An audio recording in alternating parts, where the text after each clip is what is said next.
Microprocessor આધારિત રિલેની સામાન્ય ગોઠવણી સમજાવો. તો માઇક્રોપ્રોસેસર આધારિત રિલેની સામાન્ય ગોઠવણી તમે આકૃતિમાં જોઈ શકો છો, બ્લોક ડાયાગ્રામમાં બતાવેલી છે. આમાં સિગ્નલ પ્રોસેસિંગ યુનિટ જે તમને દેખાય છે એ તમારો મેઇન બ્લોક છે કે જેની અંદરમાં એનાલોગ ઇનપુટ આપવામાં આવે છે કરંટ ટ્રાન્સફોર્મર અને પોટેન્શિયલ ટ્રાન્સફોર્મરમાંથી.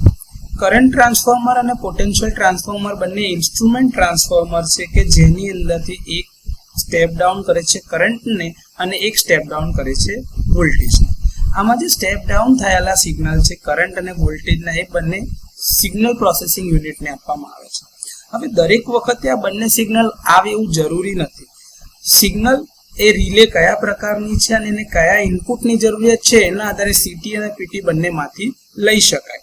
જો ડિસ્ટન્સ રિલે હોય તો બંને સિગ્નલની જરૂર છે, જો ડાયરેક્શનલ રિલે હોય તો પણ એને બંને સિગ્નલ આપવા પડે છે. પરંતુ જો એકલી ઓવર કરંટ રિલે છે તો એને ફક્ત ને ફક્ત કરંટનું સિગ્નલ જ જોઈશે, તો તે ટાઈમે પીટીમાંથી સિગ્નલ આપવાની કોઈ જરૂર હોતી નથી. આ જે સ્ટેપ ડાઉન થયેલું કરંટનું સિગ્નલ છે તો એને પ્લગ સેટિંગની મદદથી તમારે સિલેક્ટ કરવા માટે રિલે પર સેટિંગ અવેલેબલ છે. તો બીજી એક ઓક્ઝિલરી સીટી તમારી પાસે અવેલેબલ હોય છે જે આ કરંટના સ્ટેપ ડાઉનને તમે કેટલા ટકામાં વિચાર અથવા તો વિભાજિત કરવા માંગો છો એ ટકાના આધારે સિલેક્ટ કરવામાં આવે છે. આમાં 50% થી લઈને 200% સુધીની 7 અલગ અલગ રેન્જ આપણી પાસે છે, જેમાં 25% ફેર સાથે આગળ વધી શકાય. હવે આ જે કરંટ તમારું જે સ્ટેપ ડાઉન થયેલું આવ્યું કે જે પ્લગ સેટિંગની મદદથી પસંદ થાય છે, આ સિગ્નલને તમારે વોલ્ટેજમાં કન્વર્ટ કરવું હોય તો તમારે એક રેઝિસ્ટન્સ ઉમેરવો પડશે. તો આપણે એક સિરીઝમાં રેઝિસ્ટર લગાડીએ છીએ જેથી આ કરંટ સિગ્નલને વોલ્ટેજ સિગ્નલમાં રૂપાંતરિત કરી શકાય. સિગ્નલ પ્રોસેસિંગ યુનિટની અંદરમાં એક ઓક્ઝિલરી પીટી પણ રાખવામાં આવેલી હોય છે જે વોલ્ટેજને વધુ સ્ટેપ ડાઉન કરે છે. આમાં સર્જ સપ્રેસર ટ્રાન્ઝિયન્ટ્સને ઓછા કરે છે અથવા તો સપ્રેસર એ ટ્રાન્ઝિયન્ટને દબાવી દે છે, એટલે કે એની અસર થવા દેતું નથી. સાથે ફિલ્ટર સર્કિટ મૂકેલી છે કે જે તમારા હાર્મોનિક્સના સિગ્નલ આવતા હશે એને ફિલ્ટર આઉટ કરી દેશે, એટલે કે એને હટાવી દેશે જેથી કરીને મુખ્ય સિગ્નલ પર એની કોઈ આડઅસર થાય નહીં.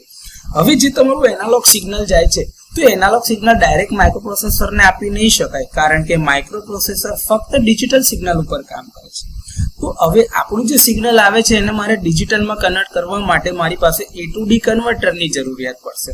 તો A to D કન્વર્ટરનો બ્લોક લગાડેલો છે જ્યાં એનાલોગ સિગ્નલને ઇનપુટ આપીશું એટલે ડિજિટલ સિગ્નલમાં કન્વર્ટ કરશે. આ ડિજિટલ સિગ્નલ હવે માઇક્રોપ્રોસેસરને આપવામાં આવે છે અને માઇક્રોપ્રોસેસર એના ઉપર જરૂરી પ્રોસેસ કરેલી જે સિગ્નલ પ્રોડ્યુસ કરશે એ પણ ડિજિટલ ફોર્મમાં હશે, એટલે એ આઉટપુટ બ્લોકને આપવામાં આવે છે. ત્યાં આઉટપુટ બ્લોકની અંદરમાં D2A કન્વર્ટર મૂકેલું છે જે આ ડિજિટલ સિગ્નલને એનાલોગમાં કન્વર્ટ કરશે અને એ એનાલોગ સિગ્નલ સર્કિટ બ્રેકરની ટ્રીપ કોઇલને મળશે.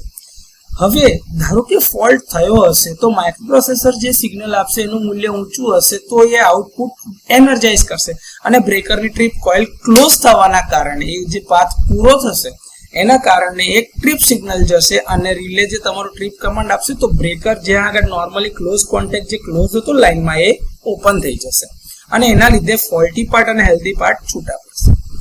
બ્રેકરને હેલ્ધી સમયમાં પણ ઓપન કરી શકાશે જ્યારે તમે ચેકિંગ કરતા હોય કે એની ટ્રીપ કોઇલ ઓકે છે કે નહીં એનું ચેકિંગ કરતા હોય ત્યારે પણ તમે બ્રેકરને ઓપરેટ કરી શકો છો.